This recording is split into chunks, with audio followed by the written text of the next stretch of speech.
So, ayan yung tanong ni Kabayan, kung may termination din daw ba dito sa Turkey. So, isa din yan sa tanong ko nung ako'y papunta dito. Siyempre, kailangan nating alamin yan, o 'di ba? Isa yan sa kinakakaba-kaba natin eh. Lalo na yung mga ex-Hong Kong dyan, di ba? Kasi alam naman natin na may mga cases na sa airport pa lang, tinerminate na, sa gate pa lang, tinerminate na, wala pa, hindi pa nabukasan, tinerminate na.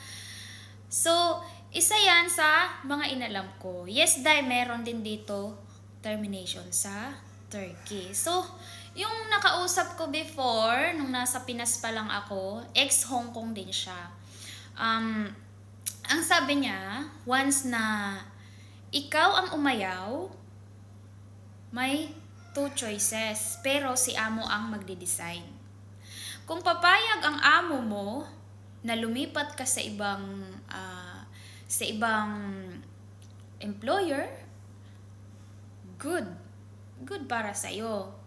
Pero meron ding may amo din na hindi sila pumapayag day. So, bilhan ka ng ticket, pauwiin ka din talaga sa Pinas.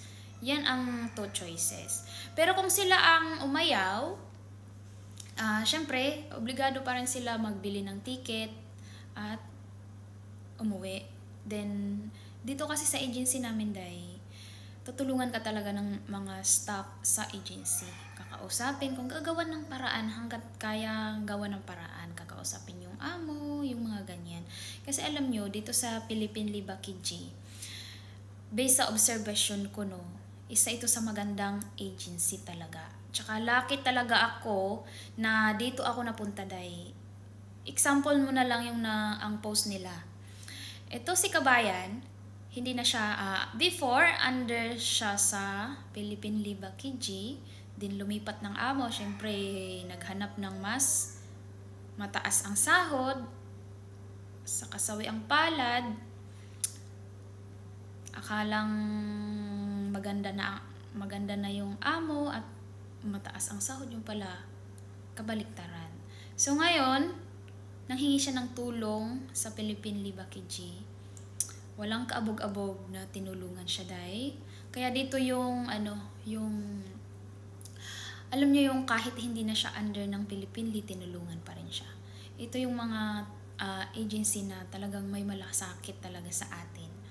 Tsaka example mo na din yung yung post ni Ma'am Kayo Maggi.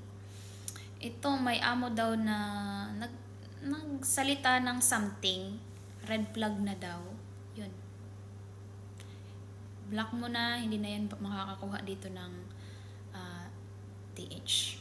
Ganun sila Kaya ako naman before, nung nagpapasa ako ng mga video ko, ang nasa utak ko, kahit saan ako ma-hire.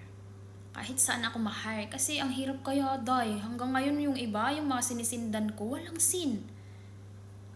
Pero nung na-hired ako, may mga 3 ata na agency na gusto ako ma-interview, kaso hired na ako.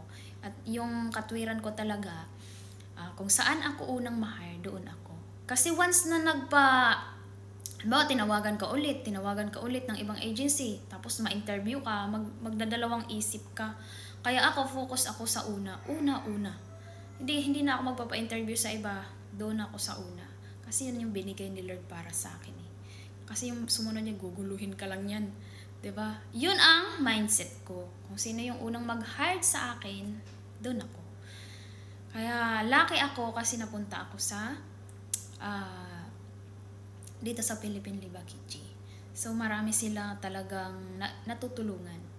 Tsaka pipilitin ka talagang ibenta. Kasi biruin mo, meron akong kasabayan sa training, 41 na siya. Nakita ni Ma'am Kayo Manggi na good ang kanyang experience. Talagang, ito, may amo ako, magmamatch kayo nito, ganyan. Talagang pinilit niya mabenta. Lucky si Kabayan. Kasi nagkaamo siya kahit 41 na siya. Diba? Walang imposible. Pag para sa'yo ang Turkey, ibibigay yan. Ha?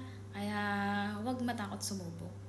Hindi mo malalaman hanggat hindi mo susubukan. Yan ang realization ko talaga sa buhay ko. Ha? So, ayan lamang for today's video, Thanks for watching. See you next vlog. Bye-bye. Di po, may pagano na tayo.